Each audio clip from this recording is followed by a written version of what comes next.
Assalomu alaykum hammaga. Bismillahir-rohmanir-rohim. Mana baklashkani olib, shunaqa qilib bitta cho'pni tiqib, rulet qilib olamiz.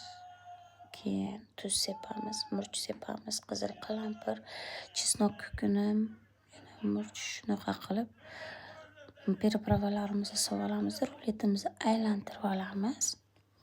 Ruletimizdan keyin kapustani vilka olib teshib chiqamizda mikrovolnovkaga paketga o'rab 3 minutga qo'yamiz.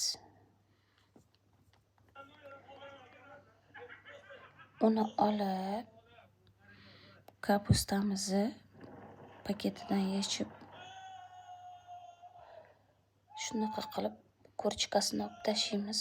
Farshimizni shunga o'rab chiqamiz. Hammasini bitta-bitta qilib shunaqa qilib chiqamiz va tuxumni olib chaqamiz, bir dona tuxumni. Keyin unga smetana solamiz. Vilkada yaxshilab aralashtiramiz.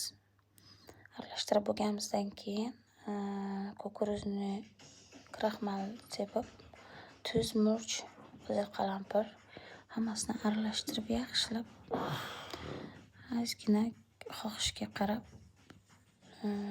vinodan sovuramiz. Keyin mana shunaqa qilib aylantirib yog'da qovurib chiqamiz. Yog'da qovurib chiqqandan keyin yana bitta tuxumni chaqib, sut aralashtiramiz ozgina. Yog' bilan mikserda ko'pirtirib olamiz. Keyin tovoq qo'yamiz. Shunaqa qilib sous tayyorlab olamiz. Asal qo'shamiz biroz. Limon qo'shamiz. Limonni yaxshilab yuvib, kesib, uni sokini chiqarib olamiz. Sokini chiqarib bo'lib 4-5 ta chesnokni shunaqa qilib maydalab olamiz. O'qlov yordamida uni olib pripravamizga 1 qoshiq tuz sovuramiz. Hamda kashnich bilan tuzni shunaqa mayda qilib o'g'irchamizda tuk urib olamizda. Tuzlarni sepib, sousimiz mana tayyor bo'ldi.